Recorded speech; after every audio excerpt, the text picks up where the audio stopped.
안녕하세요. 개쩌는 라디오입니다. 오늘 소개해드릴 사연의 주인공은 맞은편 종교 건물에서 벌어지는 기이한 행동들을 목격하면서 느낀 복잡한 감정을 담담하게 풀어내고 있는데요. 때로는 우리의 일상이 전혀 예상하지 못한 방향으로 흘러가기도 하죠. 이 사연은 단순한 이웃 간의 갈등이 아닌 이해할 수 없는 행동들 앞에서 느끼는 당혹감과 불안감을 담아내고 있는 것 같습니다.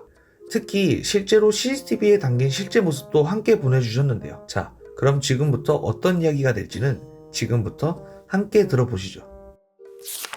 안녕하세요. 저희 집 근처에 이해가 안 되는 종교 건물 일부 거주인들의 희한한 행동이 있어서 제보해봅니다. 이 이야기를 나누기에 앞서 혹시 불편함을 느끼실까 염려되어 양해를 구합니다. 이미 여러 곳에 제보한 내용이지만 이 사건들을 기록하고 공유하는 것은 단순한 불만 표출이 아닌 어쩌면 비슷한 경험으로 고통받고 계신 분들에게 작은 위로가 될 수 있을까 하는 마음에서입니다. 창문 너머로 보이는 건물과 우리 집은 서로 마주보고 있습니다. 특별히 인사를 나누거나 교류하는 사이도 아니었죠. 그저 같은 하늘 아래 살아가는 이웃일 뿐이었어요. 해당 일을 알아차리기 전 몇 년 전에는 집에 CCTV가 없었고 CCTV가 생기고 1, 2년 후부터 알게 되었습니다. 그때까지만 해도 저희는 몰랐어요. 첫 번째 사건은 2023년의 어느 날 밤에 정적을 깨는 희미한 소리에 잠에서 깼던 것 같습니다. 다음날 아침 CCTV를 확인해보니 누군가 우리 차량의 문을 열려고 시도하는 장면이 선명하게 찍혀 있더라고요. 다행히 차 문은 잠겨 있어서 실패했지만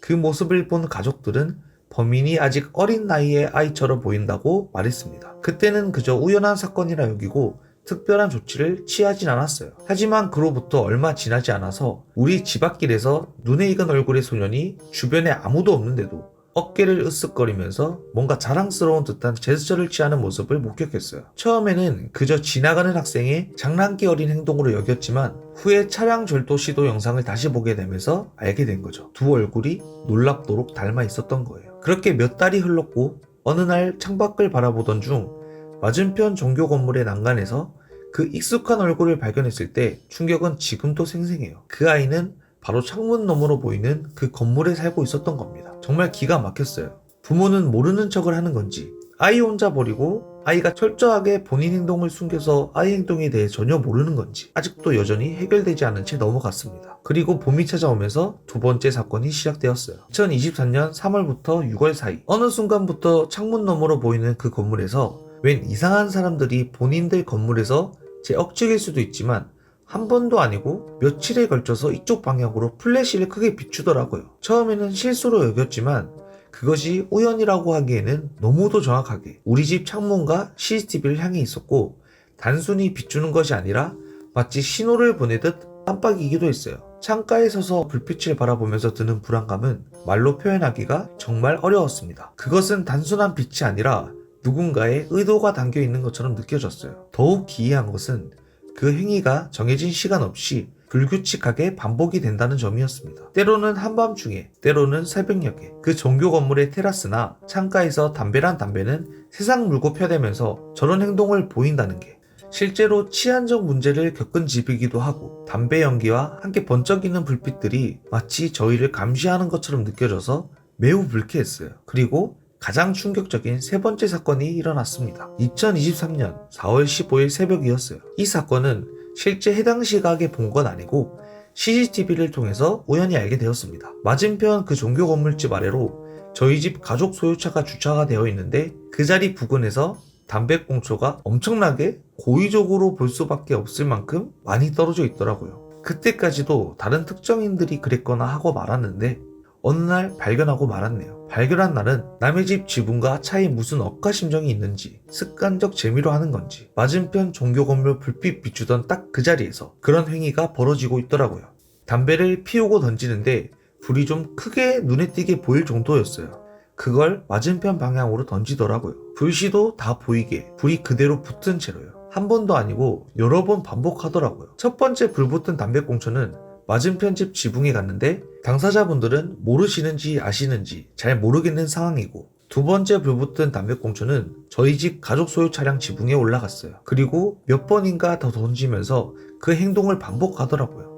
다행히 화재로 이어지진 않았지만 그 순간 그 충격과 분노는 정말 말로 표현하기가 어려웠습니다. 만약 그 불씨가 무언가에 붙었다면 정말 생각만 해도 등골이 오싹해지는 일이잖아요. 심지어 차량 표면에는 작은 흠집까지 남아 있었어요. 다음날 아침 가족에게 영상을 보여주고 함께 맞은편 집을 방문했습니다. 근데 그곳에서 들은 대답은 더욱 기가 막혔어요. 자기 아이가 그랬는데 말을 안 들어. 이런 식으로 무책임한 변명만 하더라고요. 정말 그게 끝이었습니다. 그렇게 심각한 행동을 한 것에 대해 어떠한 진정성 있는 사과도 책임감도 느껴지지 않았고요. 차량 손상에 대한 보상을 언급하시길래 저희는 좀 긁힌 느낌 정도로 생각해서 괜찮다고 하고 일단 상황은 그렇게 넘어갔습니다.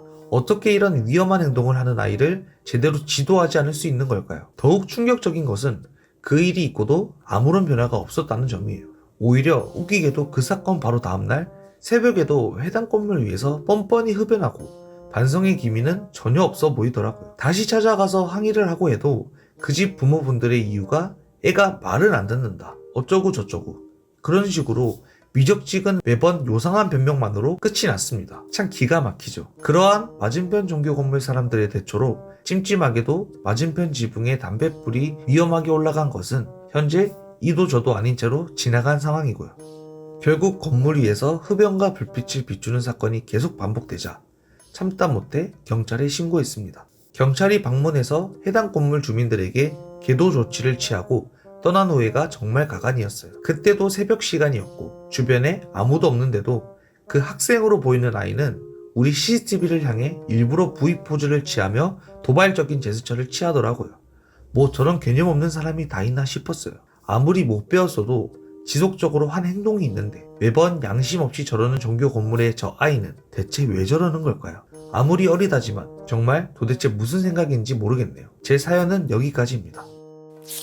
정말 마음이 무거워지는 이야기였네요. 창문 너머로 바라보는 일상이 그렇게 불안한 의문으로 가득 찰 수 있다니 마음 한켠이 서늘해지는 그런 느낌이 들었습니다.